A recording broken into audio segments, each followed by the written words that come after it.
Hello, again. On this video, I want to talk about animals and time. Now, I don't talk too much about animals because, well, they don't have the money to buy my book, so I'm not too interested in what animals think about time.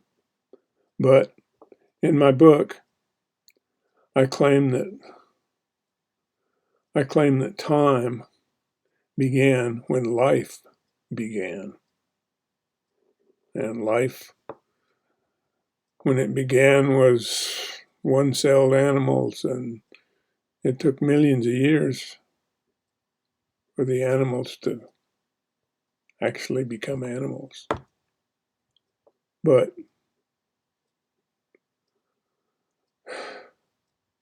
first of all, let's just talk about animals, because life also means plants. And plants also can tell time. They can tell the time of day and everything. So let me introduce you to an animal. I'll be right back.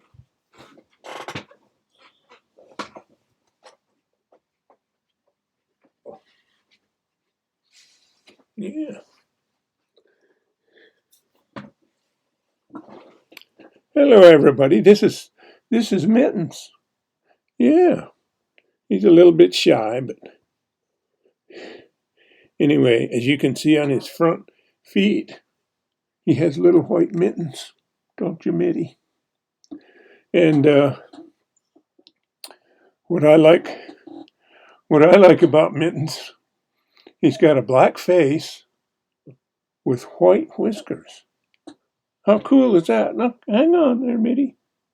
I'm not gonna hurt you. You see that, kitty? Yeah, that's you. You don't have to worry. So anyway, he's my daughter's cat. So that makes me Grandpa. Yeah, Grandpa not gonna hurt you. Yeah, kitty. But what I like most about him is he's got this black face with snow white whiskers. Oh boy. Well, listen, I'll let you go, Mittens. Your 15 minutes of fame is over.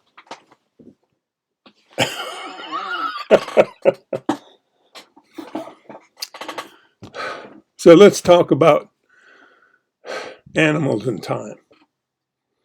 Do they know what time is? Do they look at a clock? Ever? No. But they do know what time is.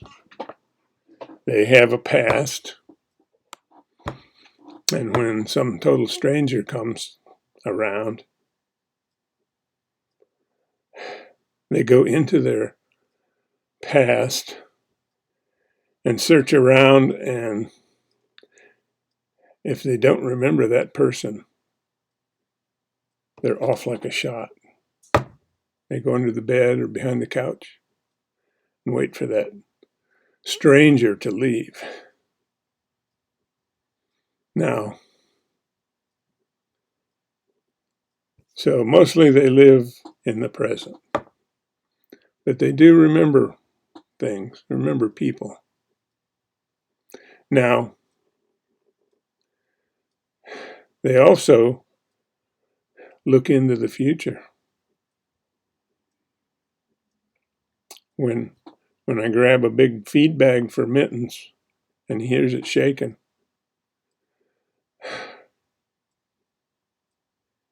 he's looking into the future, what he expects to happen. And when that bag shakes, man, all 20 pounds of him can leap into the air onto the top of the dining room table. And so they know about the past, the present, and the future. just like we humans do. And there are lots of other animals like, well, elephants. Elephants never forget. They have a past, a present, and a future. In the wild, they will travel many miles to get to a watering hole that they remember. And they're not at the watering hole, but they can see it in the future because they expect it to be there. And even plants tell the time of day. And they can tell day from night. And if it's wintertime or summertime. I used to work in a dental lab that was located right on the side of a sinkhole lake in Central Florida. This lake was maybe 200 feet across and perfectly circular. And it had a lot of lily pads on it. And now the lily pads also had flowers. They were like pretend my arm is a stalk and my hand is a flower. Well, about 10 o'clock in the morning, it didn't move around like this. I'm just trying to. At 10 o'clock in the morning, it would be like this. It would be open to the sun, pointing at the sun. And it would stay that way for several hours. And in the afternoon, when the sun was in the afternoon sky, it was all closed up. It had got its daily dose of sunlight, I guess. And it stayed closed till next morning. And then it would open again. So even plants can tell the time of day. And the seasons also. When trees shed their leaves. And then in the spring when they put out blooms. And you hear of plants like morning glories. They all always open in the morning and close by the afternoon. So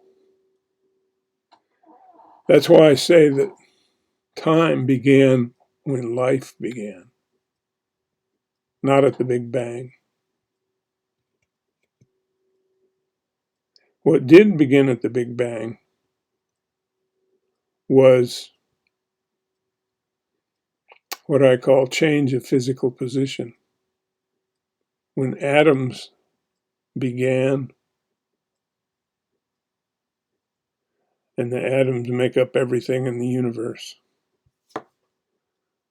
When they began, when the atoms formed, they were in furious motion all the time, and they make up all the physical stuff in the universe. And this change of physical position continued with them all the way until today. But time, which only exists in our heads, or in somewhere in flowers even,